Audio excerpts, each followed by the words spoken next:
welcome to my channel. And today, this is the first day. Not really. Actually, I have the symptoms since yesterday, which I have this kind of itchiness on my skin with this kind of red spots. So yeah, and today is the day that I went to seek for a doctor, and then yeah, I get to know that I have this chicken pox. Yes, and it is really serious because before this, which was on yesterday, I didn't really know that what is this, and I thought that it is just like kind of a very simple mosquito bite, and then I went to scratch it, and then yeah, it left a lot of this kind of scars, and I'm not sure if it will recover well or not. So yes, let's get started. You cannot eat eggs because it can, the doctors say to not to eat this kind of food because it can, if you eat the eggs, you can actually have this kind of like odor in your mouth after this period of time. Like for your whole life long, you will have this kind of odor in your mouth. Not to eat like dark colored food, for example, like the soya sauce. Try to avoid it, because if you eat this kind of food or you eat this kind of soya sauce, you can have dark pigments on your scars, and when your scars recover, then it will look very dark. So I'm wearing this long sleeves because, and also this one. Let me show you. This very long pants because I just noticed something is that when you're exposed to the wind or like kind of blowing winds, then you can feel more itchier.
the last day of my quarantine, a 2 weeks quarantine. So in conclusion, I've done a lot of things, I think.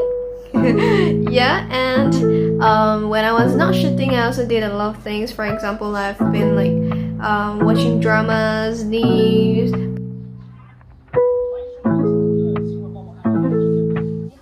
playing games.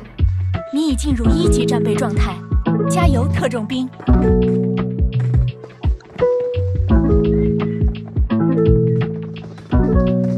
Eating, sleeping,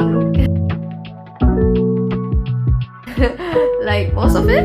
And also, I want to say something is that you know, this chickenpox has ruined like most of my plans, and I can't actually do whatever I planned before. So this is really a big incident for me. And yeah, I think that's it.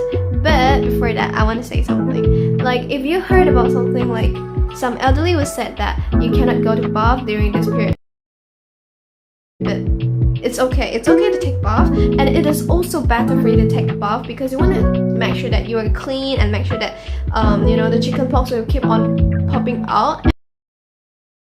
As the doctor told me that we have to stay I have to stay at home for 2 weeks, at least 2 weeks, because like the first week you will have like all of the chickenpox coming out, and after that it will slowly dry and then it will peels off. So when it peels off, you actually want to stay at home. You don't want to go out any other way else, because you don't want to spread the, you know, you don't want to infect any other people. So it's better to stay at home for at least 2 weeks. And I think that's it for this video or for this vlog. So I'll see you guys in my next video and hope you guys are happy. Bye bye.